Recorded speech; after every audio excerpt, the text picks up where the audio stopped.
Now, this is Nights with Peter Grubby Stubbs. Yes, they've let me back in the building again. Good evening to you. I'm here for Dennis Walter. I'm not here until midnight tonight with a big show in front of us. I've got Theo Zagrafos. I got it right. Monash Councillor. News of the day coming up in just a tick. Footy tips. We've got Mindful with Major Brendan Nottle's going to come in and have a bit of a visit. We've seen over at Grilled before, standing outside a caravan. Vasily will be talking gardening. Bradley McCaw has just released a duet, Something Like You with Paulini. We're talking about that. A terrific author, Corinne Fenton, is going to be joining me talking about her latest book. I'm going to unleash my grandson on you as well. Your teenager doesn't talk to you. This one will talk, and you can ask him any questions you like coming up after his bedtime, around about 10:30. We've got the quiz, we've got the daily wrap, and so much more. But right now, it's time for News of the Day. News of the day. If you're struggling with ED, set up an appointment with Dr. Love or visit restoreyourlovelife.com.au. That's good advice as well. Theo Zagrafos, good evening to you. Hey, Grubby. Good evening. It's great to be here. Good to have you in the studio. What have you been up to? You know, I mentioned Major Brendan Nottle before, who's coming in a little bit later. You saw him outside somewhere? I was just about to cross Collins Street at Southern Cross Station, Grubby, and I saw Major Nottle, and I said, I might go and say hello to him because I've never met him before. Sure. And I said, Brendan, I'm going across the road. I'm going to be with Grubby in a few minutes. Yeah. He said, I'm going to be after you at 8:30. Fancy. But I said, what are you doing here? He said, well, Grilled have been nice enough to offer the Salvos a free dinner for about 50 people that need food tonight. And so he was there just helping them along as well. And I mean, am I really surprised? Really? I mean, he's just doing so good. He's a hands-on guy. Absolutely. And I think that's why we love him. And, you get CEOs of organisations and they're terrific and they're there and they've worked their way up. But Brendan does stuff. Absolutely. He's out there. And he was so nice to me. I mean, he was, Yeah. He was very encouraging because I said, well, I'm going into the studio for the first time. Yeah. Do you have any advice? But no, we actually said might catch up at some stage because, he's just so helpful and he's always willing to see what else we can do from a council perspective. Terrific. And see where we can help people. Yeah. Great. Well, thanks for calling in. And, of course, Brendan will be coming in a little bit later with Mindful along with psychologist Jackie Lauder. What's on your mind? What's floating your boat? Yeah. Well, Grub, I saw this story about an hour ago, the Rex It could have been a disaster. I'm not going to say a disaster because there were no injuries and thankfully it didn't get worse. But people were told just before takeoff that there was an issue and they had to jump off the aeroplane. Some people had a gap of 1.5 meters. Yeah. And I couldn't think of a more scarier thing. I mean, I still get anxious when I'm on a plane, but there were 44 passengers, Grub. They're going to King Island? King Island, yeah. Okay. Yeah, so King Island, that's between here and Tassie, is that right? Yeah, Bass Strait. Bass Strait, You can actually see the lighthouse if you're at Apollo Bay, high in the hills. You can actually see Cape Wickham Lighthouse. That's it. On a clear night. So it's not that far away, but a lovely place to visit. And of course, King Island cheese, I think, is very famous for King Island. Oh, absolutely. But great gourmet. Yeah, but there were no stairs, so they had to. So no stairs. Didn't they have one of those sort of slides or something like that? I think there was an inflatable. Yes, I'm not sure, but I think there was. But there were definitely no stairs. So, thankfully, no major injuries. There was one person who had some minor injuries, but he didn't need any further treatment. So, so what? They hadn't taken off. Obviously, were they sort of taxiing, or what was, I think they were about to, start to accelerate or whatever the word is to get to. So they were on the runway, just about. Correct. To, here we go. We're starting the big rev thing, and then they said, "No, you've got to get off." That's right. That's right. What do you like on flying yourself? Well, look, I'm actually going to Bali in a few months. And would you believe I was at an event today? Alan Joyce was the guest speaker, the CEO of Qantas, and he was getting us all revved up to get back onto flying and going overseas. Of course. I was, speaking to my wife afterwards saying, can't wait to go. But generally, when I'm close to when the plane's about to take off, I do think, Do you have a ritual? Do you have a thing you do before you get on? What do you do? My personal ritual is to close my eyes. Yeah. Usually I'm reading, but then I close my eyes and then I'm just like... Just let it take over. Let it take over. Righto. Yeah. I have a thing, and it doesn't matter whether it's international, domestic, flying to King Island, Paris, doesn't matter. I always, as I'm getting, I put my palm on the outside of the plane. Now, don't know, people have seen, I don't know whether anyone's seen me do it, but I always do it. It's just a thing I've always done. And I'm not a white knuckle flyer or anything like that. To me, it's like catching a bus. But I've flown with people who, are really nervous. And I was flying, I was coming back from Sydney a while ago, and I was next to a lady, my approximate vintage and, friendly and, enough. And she actually asked me, when we started our descent, she said, would you mind holding my hand? And I thought, yeah, I'm a nice bloke. Of course and I won't ask her out afterwards or anything. We're both married and all of that. But she was, really, really, she was terrified. And that's okay, because some people are. I'm not particularly, but I still have my weird little ritual of doing that.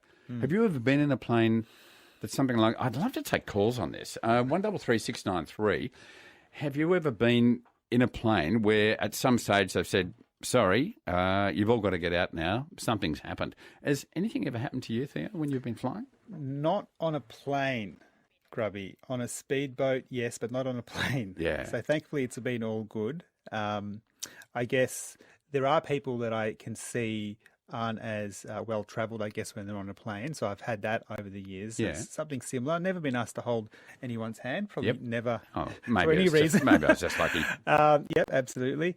But no, thankfully all good. So. Yeah. Well, I haven't. 133693. Have you had a mid-air scare? It's as simple as that. Or as you're being taxied, you pulled up and you think, geez, taking its time. No, I'm terribly sorry. We're going to have to disembark. Did they find out what was wrong with the Rex?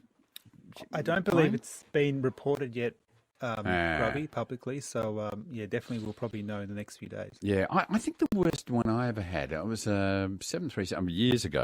I was flying through a storm coming into the Gold Coast, which was then Coolangatta Airport. And I looked around and you could see the fuselage actually moving. We were actually rocking around and we were in cloud, and I thought you just didn't know. And people were screaming, and it was pretty unpleasant. And then all of a sudden we were out and we hit the ground and we'd landed and we're all okay now.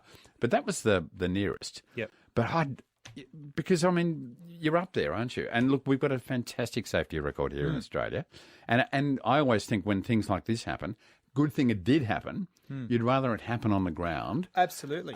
Let's all disembark. Let's not get too worried about it. But this is over. You'd rather there than Bass Strait. Yeah. Something, Grub, as I said, Alan Joyce was at this event. He was telling us, the audience at the lunch, just how much work goes into reawakening aeroplanes that haven't flown for 2 years. That's interesting. As you know, Qantas had a lot of its fleet grounded. In the desert even, that's where they sort of parked them, I guess, or kept the planes there. And it takes at least 3 months, and that's just to get them in the air. Then they go through more training for the pilots. Wow. So there's a huge sort of time frame. It's a massive thing, just isn't before it? they have passengers on. So yeah, because they're all lined up at Avalon for so long. It was a very sad sight. Your calls, love them. Mid-air scare, ever had one? 133693. Ivan, good evening to you. All right. There's a truck on fire in West Sunshine. Looks like someone set a light and shot through. At the moment, there's 3 fire brigade trucks there. Truck on fire, West Sunshine. What road, street? Where are we looking at, Ivan? Exactly in West Sunshine. Tell a place. It's near Wright Street, Sunshine. Wright Street, Sunshine. Ivan, not a great line. Thanks so much for alerting us to that. We love your calls. 133693. We will check that out. Wright Street in West Sunshine. A truck on fire. We'll get right onto authorities for that one. Thank you very much indeed. Gary, good evening to you. Go, Grubby. How you going? Good, mate. What's happened? I had one. I was coming back from the Gold Coast, and we circled Melbourne for an hour and a half. Oh, jeez. I'm trying to read the paper. My wife said the newsprint was coming down the sweat. Yes, and it does too, doesn't it? Yeah. And the one after that, I went to the Swans team of the century, which you were probably at. Yes, I was. We had a massive night back in Darling Harbour. Yes, we did. Yeah. And the next, I was just terrified of planes after the other one. Yeah. So we've gone to what was it, Mascot or whatever the next day. There's a whole group that's come up from Melbourne, and I'm saying I'm rather get the train. I don't feel right about this. Anyhow, we've got a flat tyre. Oh. We're sitting there for an hour and a half, Oh, and I Gary. said to the hostess, I said, "What's going on?" "Oh, we've just got a problem with the onboard computer." Yeah. Okay. And I said, "Let me off here, please." Righto, yeah. And the whole way back to Melbourne, I kissed the ground when I got off. Yeah, it's just look. I like it when I'm slowing up. Look, flights are fine, but I like it. Theo, we're slowing down now. Yeah. We're okay. We're just taxiing to the terminal. Yeah, look, I actually love flying, Grumpy. Yeah. I love the noise, that background noise, but I love more than anything returning. Yeah, just getting home. Right. Yeah. But my wife doesn't like long haul flights. I love them. I reckon 15, Yeah, I can 16 relax. hours. Yeah, Great. Yeah, Watch a I'm few fine. movies. I'm fine with it. Movies, music, and so it goes. Thank you, Gary. Good to talk to you, John. Good evening to you. Yeah, how you going, mate? Good. What happened? Flying out of Sydney, I had my two daughters and myself, and one of them had a packet of salt and vinegar chips. Yep, my favourite. And about 30 seconds after takeoff, I noticed that the bag was growing, and it was getting tighter and tighter. I know. And I picked it up off the lap. I thought, now what do I do with it? Yeah, I that's did the IT to try and put a hole in it. yeah. So I try and get this hosting who's all strapped in due to the takeoff. Yeah. That's an awful story, John. Thank you very much. But it does get to some people sometimes. Some people can, some people can't. And when they can't, it can often be terribly unpleasant. Thank you for your story. Julie, good evening to you. For you, Hi. I've actually flown through the tail end of a cyclone Oh, and wow. obviously survived. So it was 1990, Boxing Day 1990, and we didn't actually know we were going to fly until that morning because there were cyclones up in Queensland. We were flying Melbourne, Cairns. So they've rang us and said, yep, you're good to go. We hopped on the plane, and halfway up to Cairns, they said, we're just going to divert the plane to Hamilton Island. People have been stuck there for a week. Right. We need to try and get them off. Yeah. So we all, we didn't mind that. Sure. So wheels down, we're approaching the runway. And I don't know if you've been there. It's a very short runway. Yep. Yeah, I have. Yep. We were, metres off the ground, and this cyclone picked us up. It was like a toy plane and threw us to the side.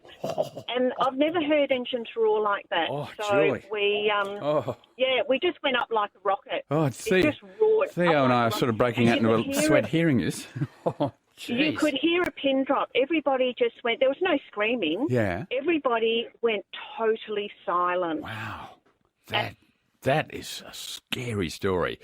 We'll take more calls after the break. Theo Zagrafos is a Monash counsellor. He's here with news of the day. We're just talking about an incident at Tullamarine today involving a Rex jet going to King Island, where people were unloaded just before the actual main takeoff run happened.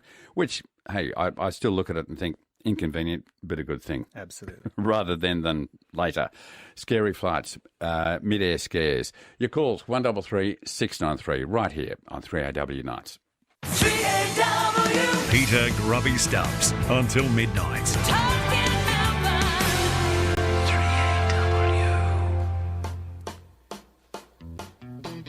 3AW. Theo Zagrafos is here, and just talking about what happened today at Tullamarine. Yeah, rather get unloaded on there than over Bass Strait, we thought, Theo, with the Rex off to King Island. But would have been a bit scary to be on the plane.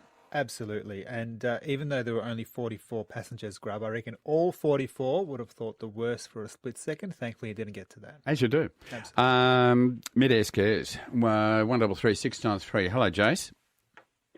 Hello, Peter. What happened? I wouldn't say this is a mid-air scare, but I'd say it's a bit of a takeoff scare from Orange County Airport in Los Angeles. Yeah. This is the actual takeoff procedure from the airport. Yeah.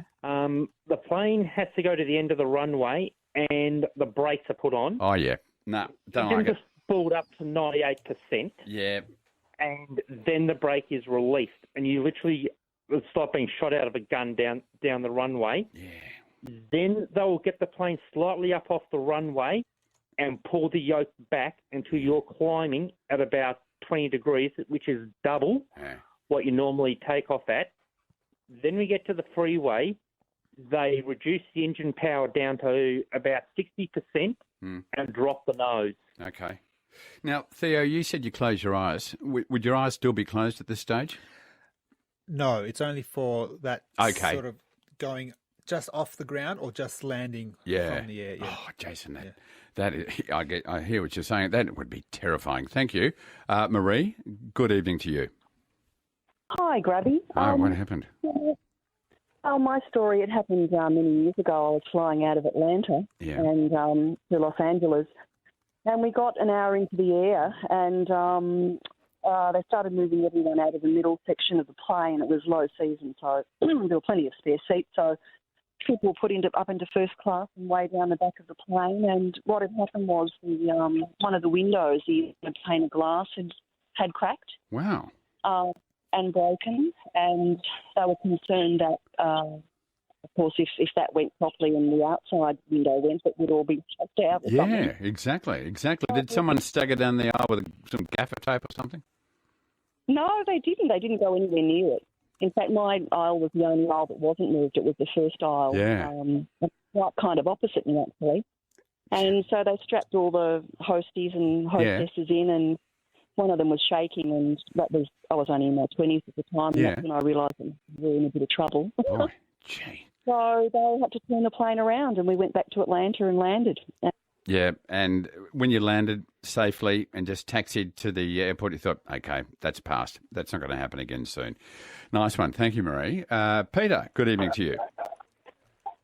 Hi, Pete. Hi, buddy. It's Peter of Greenville. How you doing? Good, mate. Good to talk to you. What did you want to tell Theo and myself? Well, I've got a few ideas, and the first one is I'd like to change Australia Day from the 27th of January. We add it on as 2nd of January to our New Year holiday. Righto. It'd be great great for tourism. We could make peace with the whole lot of Australia, and we'll say, it's Reconciliation Day. Or Pete, I think you've got some good ideas, mate. And you know what else I like? You're getting in early. Rather than talking about it 2 days before Australia Day, as we do every year, and then we slam the bag on the debate, Theo, don't we, every year? It's become relentless, and nothing's ever done about it.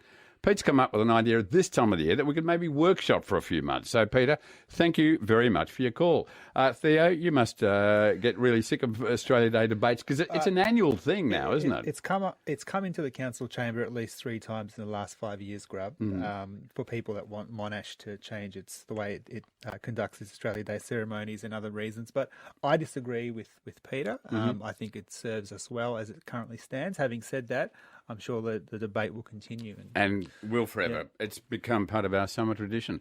Theo, great to meet you, and thanks so much for calling in. Thanks, Grub. All the best with the rest of the week. Enjoying it. Thank you, Theo. And that was News of the Day. Footy Tips are next with Mark Genge and Nick Butler.